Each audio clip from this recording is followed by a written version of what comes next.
What's going on, everyone? Welcome back to the channel yet again. I realize it's been a long time since I made a YouTube video. I feel like my last video I started it the exact same way because there's another month that went by since I last made a video. But today I wanted to put together a quick video. I literally had no plan to make a video today. It's gonna be a one take. I just got back from a run. It's pretty cold outside, so I'm wearing this damn Under Armour. And hair looks like shit, need a haircut and all this stuff. But again, unplanned video. Just wanna share with you guys what's going on with my real estate investing journey and update you guys on kind of the situation or just in real estate in general that I've been working on the past few months. So as you all know, the house that I'm currently in, I've also just decided that this is where I'm going to record my YouTube videos since there's not really much in my room, and that's a whole nother situation. So I'll start off with first, so this house, the one here in Texas that I'm currently living in, is pretty much squared away. Everything I've done rehab wise, if you want to call it that, is pretty cosmetic, and it's pretty much all set. A couple minor things like my flagpole mount bracket outside, it keeps coming out of the brick even though I put anchors in it, as well as I did JB weld to try to keep it into the brick, which stayed for a little while, but I need to fix that. Now, today I actually took my Texas real estate agent, salesperson exam, so the Texas real estate state exam. And the past 3 months I've been working on the 180 hours of coursework for that. I've completed all that, and they were proctored exams during that period as well, which was super annoying because it's that ProctorU nonsense where they ask you to pick up your freaking laptop and show your room and all the corners and see what the hell's going on in your life, pretty much. But I passed all those, good to go. And after the holidays, I decided to take my exam today, which it's January 5th, I want to say, something like that, first week of January. And I passed the national portion, but I actually failed the Texas state portion. So the state portion of the exam focuses on the agency relationships and the laws specifically to Texas, which I thought was, I had a good grasp for it, but I need to go take a look at my notes again and study for that so I can retake that portion of the exam and then go hang my license with a brokerage after that. Now, the second big thing that I've been working on actually is this property in San Francisco that I might have hinted to in my last video. So I've been working on this 575 square foot condo in Nob Hill. It's a neighborhood in San Francisco. I actually signed a purchase contract back in November for it, non-contingent. I'll get more into that later.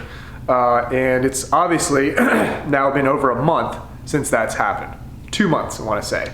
And it's all because of this stupid lender. So I'm gonna start bad-mouthing this lender, which I'm gonna try to keep it to a minimum because I don't like to do that on YouTube here, but the facts are the facts. So I've signed this purchase agreement, non-contingent, and waived the contingency for the buyer financing. So obviously it's a $630,000 condominium, one bed, one bath once again, in San Francisco. I don't have that all cash.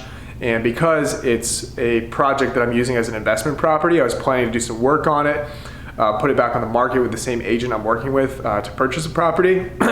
It would have been an investment property financing deal. So naturally, I was looking for hard money lenders, right? And as many of you out there that invest in real estate would probably know, Lending Home, formerly Lending Home, which is now Kiavi, is what the lender that I've been working with actually. And they are the absolute worst, okay? So I don't even know where to start with this. First off, they took forever to actually look at my application for the property. I included all the documentation for the scope of work. Originally, I was gonna be the general contractor and just hire subcontractors to do the work that needed to be done to get to the ARV target for $750,000, right? Once we put it back in the market, that was the target we could sell it for, based off of the comparables in that neighborhood, in the building, of the same size, same condo setup. That was what kind of market rate was for it. Now, there was an issue which I suppose for those of you out there that are watching, who are in the military, which I think a lot of my subscribers that are from that Day in the Life of Fort Leonard Wood video are from, should be aware of, that Lexisnexis is the data collection program that a lot of lenders, including Lending Home / Kiavi, uses to pull your credit, right? So what this means is that, God damn it. Okay, and that's not COVID. So what it is that Lexisnexis is what Kiavi uses to pull borrowers' credit before they actually send out the loan. Now, for whatever reason, Kiavi couldn't get any information on me, and I didn't have a security freeze, nor did I have any opt-out on my account in Lexisnexis. Basically, it's a consumer reporting agency, so they pull, private information about you, like, all the homes you've ever lived in, your property addresses, all the phone numbers, very personal information, which is super annoying, and it's privacy kind of issues. But that aside, they couldn't find any information on me, which is great, because I've been chasing this around for the past month, trying to understand why they can't pull my information. And this has been a blocking issue to actually have the loan processed. So to this day, the loan hasn't processed, and I've been under contract for over a month. So you know what that means. Well, if you're a realtor, you know what that means, is that I'm in default of the contract. And so the sellers, since I've signed the purchase agreement, they can come after me in court for performance or specific performance, having not performed the contract to close by the date that we originally agreed upon, right? Now, currently, I'm very frustrated, and it's been a situation that's pretty tough to deal with because I'm on the brink of losing about 20 grand, right? And frankly, that's, at my W-2 job, I could stop working for the next 4 months and, 20 grand down the drain, it's hard to even think about, right? Because all this, you spend every day thinking about, being cost effective or, being financially responsible. I'm all about saving money and that type of thing and investing and all this stuff. But that, I lost 7 to 10 grand. I'd say, round up to about 10 grand in crypto in the last, few months with the, the Fed about to raise interest rates for next year, or for this year rather, because it's 2022. That doesn't even compare, because that's just a market loss, as to opposed to something where I have control of, this property that I plan on doing the rehab for and putting it back on the market and sell it for this amount. And I had this plan, and the lender is the blocking issue in the possibility of me losing my deposit, which is the earnest money of the deposit you put in when you buy a property, just because it was non-contingent. So for any of you out there looking at an investment property, or whether it's a rental or a flip or multifamily, commercial, what have you, I'd be very careful to waive your buyer's contingency for financing, because unless you're 100% sure that, one, you're already pre-approved and the loan's already in process, or there's no guarantee anywhere, right? So which is why I want you to be careful. But I just think that I want you guys to learn from my experience.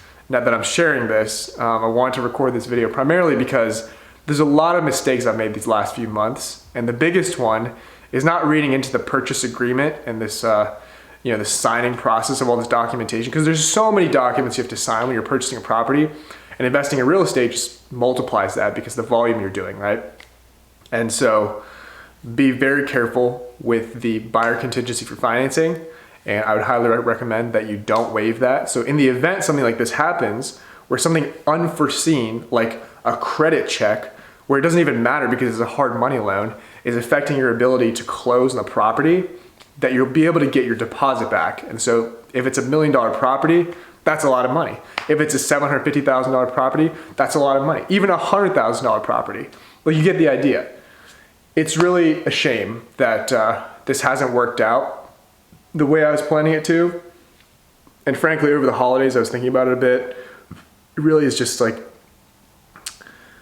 has been bothering me.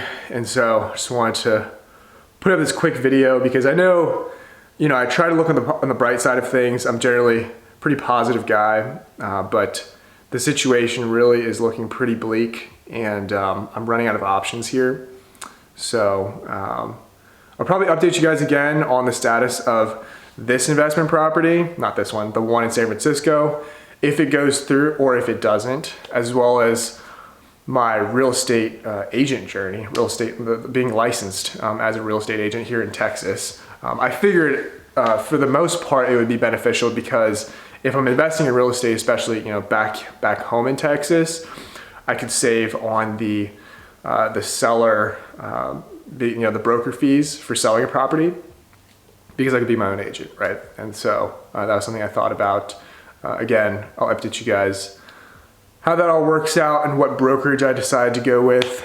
You know, I had a meeting today with Keller Williams, and not sure how I feel about it. Gonna reach out to a few more brokerages and see where their head's at, if it would be a good fit and that type of thing. So hope you guys learned a thing or two from this video. I realize I rambled and talked quite a lot about a lot of different things, but let me summarize it again real quick.